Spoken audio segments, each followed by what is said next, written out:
On m'a demandé comment on pouvait économiser un petit peu de batterie sur notre GPS. Donc bien évidemment au niveau de la luminosité, mais sachant que sur le Rider par exemple le 500, le 750 SE et le Rider 800, vous avez un éclairage adaptatif. Selon si vous passez dans un tunnel ou si vous êtes en plein cagnard, bien évidemment, il va s'adapter.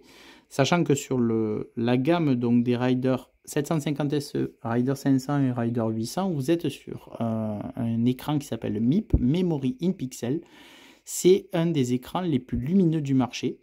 Et donc au niveau visibilité, vous avez une autre marque qui le fait, qui est aussi lumineux, mais qui n'est pas tactile. Là, il est tactile, comme vous pouvez le voir. Au niveau de la réduction donc de la consommation en batterie, il y a une petite astuce.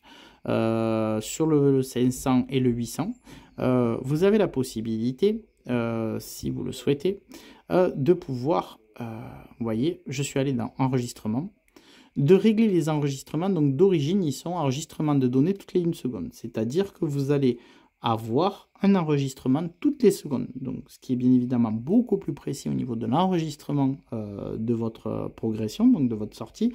Mais par contre, ça consomme un petit peu plus de batterie. Si vous voulez réduire cette donnée-là, vous pouvez la mettre en 4 secondes. Donc forcément, elle sera moins gourmand en batterie, mais par contre, bien évidemment, vous serez moins précis au niveau de votre enregistrement. Bon, si après vous faites des grandes traversées où vous n'avez pas d'arbre, vous n'avez rien, vous pouvez passer en 4 secondes, où vous faites essentiellement de la route, il n'y a pas de souci.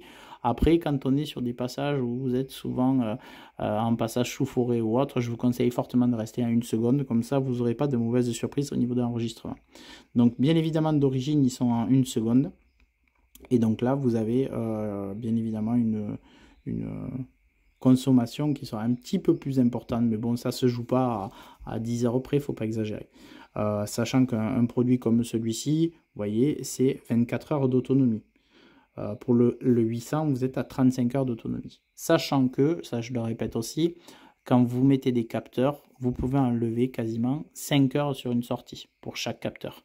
Bon là, je grossis un petit peu le truc, c'est un petit peu moins, mais je préfère que quand les gens ont des capteurs de puissance, capteurs de cadence, soient conscients que, bien évidemment, le fait que vous ayez un capteur consomme la batterie de votre GPS puisqu'il émet constamment pour pouvoir choper les informations du capteur. Donc normalement, c'est un petit peu moins, mais partez sur une générale de 5 heures par capteur. Comme ça vous donne un ordre d'idée de vos sorties. Voilà.